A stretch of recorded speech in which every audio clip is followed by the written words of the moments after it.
ओम नमो भगवते वासुदेवाय। छठा अध्याय। श्री कृष्ण जी ने कहा, हे अर्जुन, अपने किए हुए कर्म के फल की इच्छा को छोड़। जो अपना नित्य नैमित्तिक कर्म करते रहते हैं वे ही सन्यासी और वे ही योगी हैं। और जो अग्निहोत्र आदि कर्म को त्याग देते और कुआं बावली आदि का बनवाना इन सब कर्म को छोड़ निष्क्रिय हो जाते हैं वे ना तो सन्यासी हैं ना योगी हैं। अभिप्राय ये है कि केवल क्रियाओं को त्यागने वाला सन्यासी नहीं है, परंतु कर्म करते हुए फल की वांछा ना करना सन्यास है। उसी का नाम योग है। बिना फल की कामना को त्यागे कोई भी योगी नहीं हो सकता, क्योंकि कर्म फल का त्याग सन्यास और योग दोनों ही में है। जो ज्ञान योग की प्राप्ति करना चाहते हैं उनकी ज्ञान प्राप्ति का कारण कर्म कहा है, क्योंकि निष्काम कर्म करने से चित्त शुद्ध होता है। चित्त शुद्ध से ज्ञान की प्राप्ति होती है और उस ज्ञान प्राप्ति से मनुष्य को शांति मिलती है।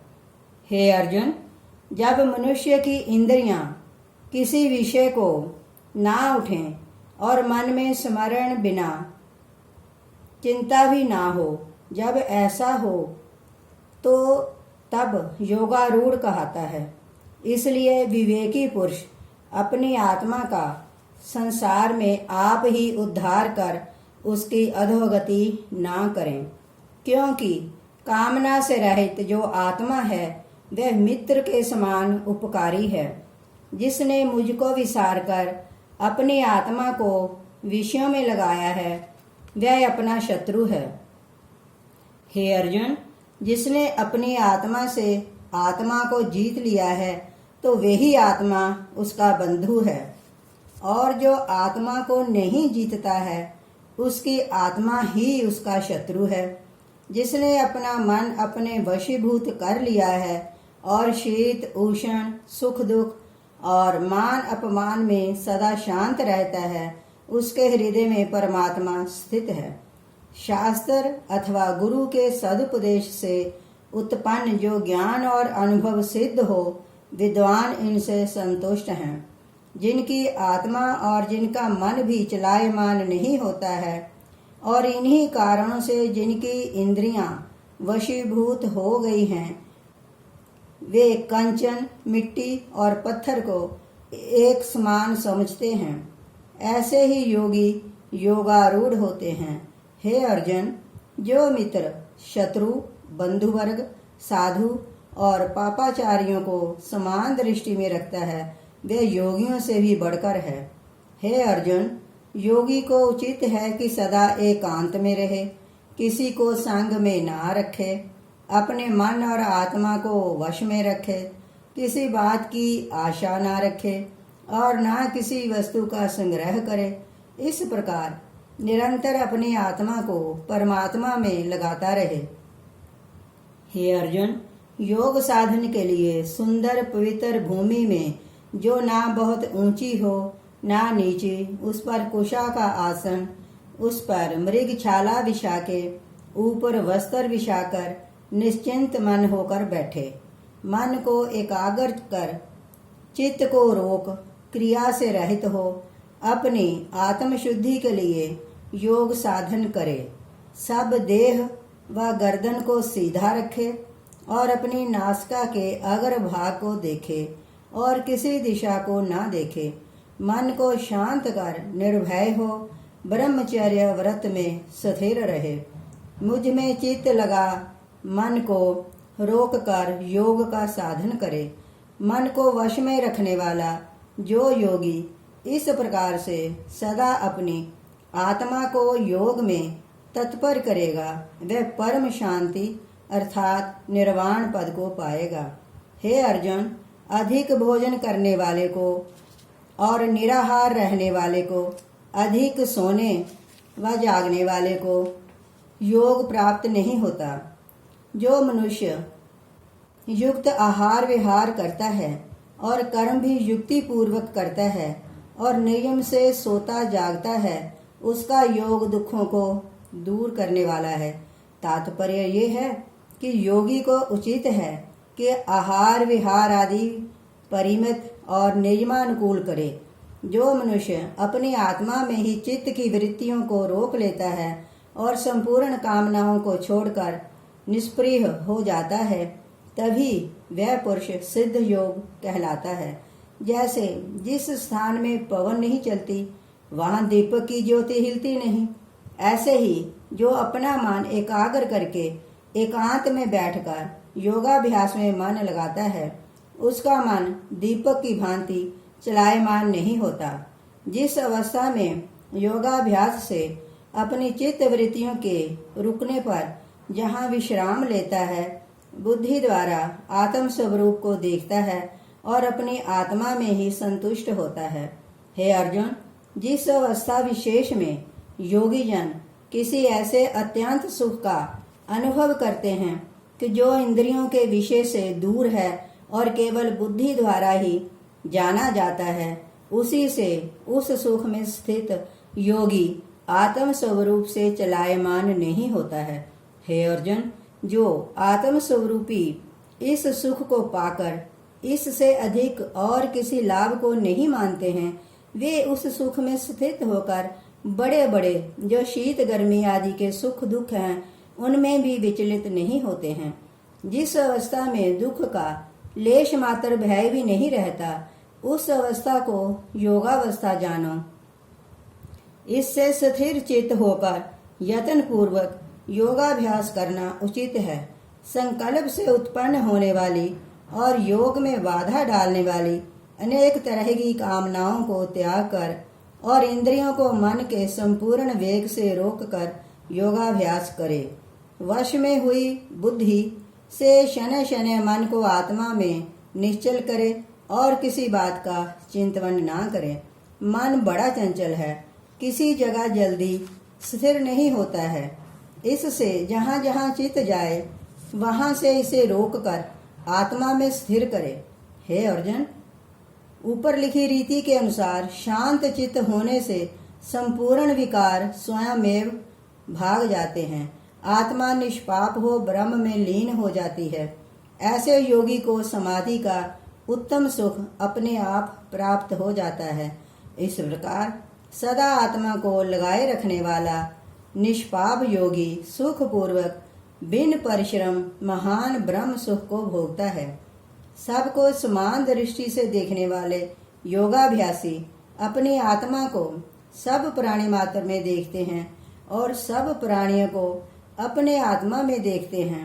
अर्जुन, जो मुझको सब प्राणियों में देखता है और सब प्राणियों को मुझ में देखता है, उस योगी से मैं अदृश्य नहीं रहता हूँ।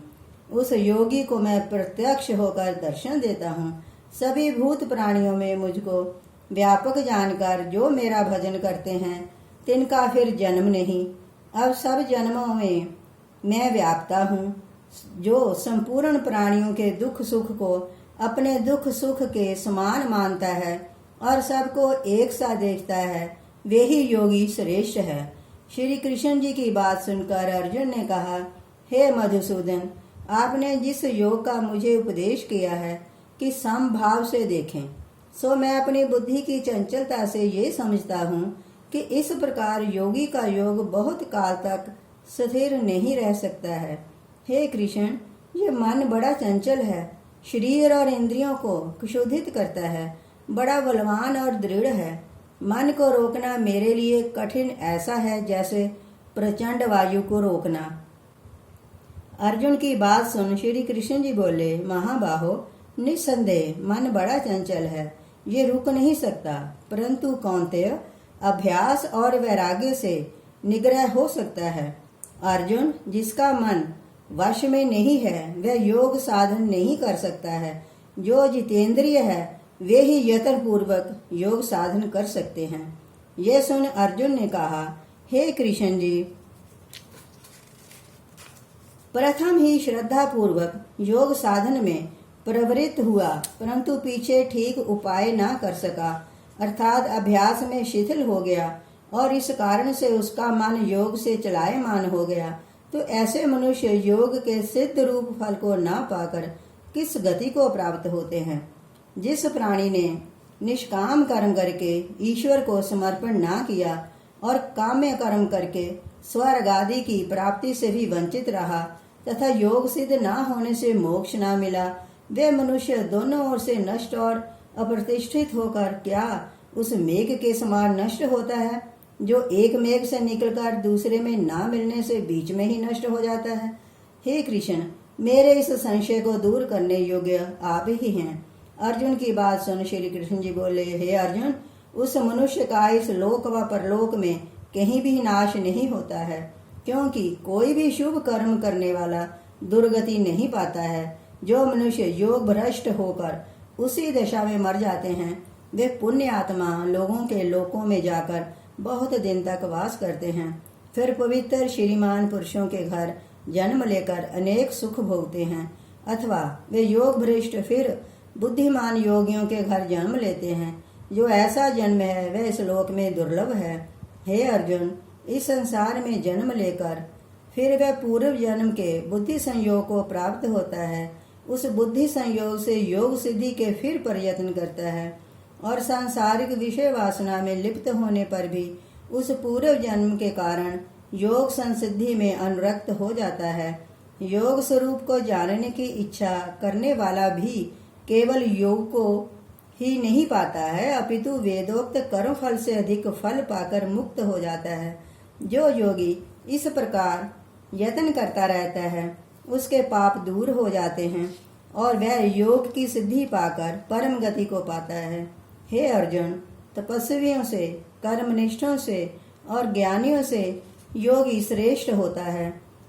इससे हे अर्जुन, तू योगी हो जो श्रद्धा पूर्वक मुझ में चित्त लगा मेरा ही भजन स्मरण करता है, वह संपूर्ण योगियों में श्रेष्ठ है।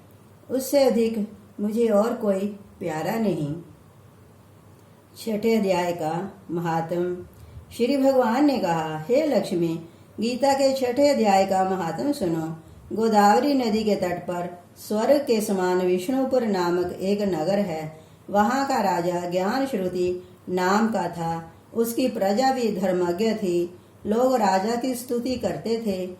एक दिन राजा ज्ञान श्रुति अपने महल के ऊपर बैठा था। उसी समय आकाश मार्ग से उड़ता हुआ हंसों का झुंड आ गया। महल के ऊपर बैठकर विश्राम करने लगा। बैठते ही उनमें से एक हंस वहां से बड़े वेग से उड़ा। उसका उड़ना देखकर साथ के हंसों ने कहा कि इतने उतावले होकर क्यों उड़ते हो। वह हंस लौटकर हंसों से बोला कि उधर देखो, ये कैसा प्रतापवान राजा बैठा है। इस राजा में रैयक मुनि का तेज व्याप्त हो रहा है। इस बात को सुनकर राजा ने सारथी को बुलाया और रथ में बैठकर रैयक मुनि को ढूंढने चल दिया। साथ में 1000 गौ और बहुत सा द्रव्य ले लिया। सारथी राजा की आज्ञा से रथ को हाँक कर अनेक तीर्थों में रैयक मुनि को ढूंढता हुआ चला, परंतु राजा के प्रताप से रथ कहीं नहीं रुका। तब बद्रिका आश्रम के समीप पहुंचते ही रथ रुक गया। तब राजा ने जाना इन्हीं पर्वतों में कहीं मुनि अवश्य रहते होंगे। ये देख सारथी ने रथ रोक दिया और राजा रथ से उतरकर मुनि को खोजने लगा। उसने आगे जाकर एक जगह देखा कि एक तपेश्वरी बैठा है। उसके प्रकाश से चारों ओर सूर्य जैसी किरणें निकल रही हैं। राजा ने समझ लिया कि यही रैयक मुनि है। फिर 1000 गौ के तहत सहित रैयक मुनि के पास पहुंचा और संपूर्ण सामग्री सामने रहकर दंडवत प्रणाम किया। मुनि जी राजा के ऊपर क्रोधित होकर बोले, सब माया का विस्तार हमारे सामने से उठा ले जाओ। राजा बहुत भय मानकर विनय पूर्वक बोला है, हे मुनीश्वर, आपको ये अद्भुत तेज कहाँ से प्राप्त हुआ है, सो कृपा कर वर्णन कीजिए। रैयक मुनि ने कहा, हे राजा, यह गीता जी की महिमा है। मैं गीता के छठे अध्याय का प्रतिदिन पाठ करता हूँ। इसी से देवताओं की दुस्सह तेज राशि को मैंने पाया है और तू गीता के अभ्यास से रहित है। राजा ने भी मुनि से गीता के छठे अध्याय के महात्म्य को जाना और उसका पाठ करके मुक्त हो गया। नारायण जी कहने लगे, हे लक्ष्मी जी, जो मनुष्य इस छठे अध्याय का नित्य पाठ करते हैं वे निस्संदेह विष्णु लोक को प्राप्त होते हैं। ओम नमो भगवते वासुदेवाय।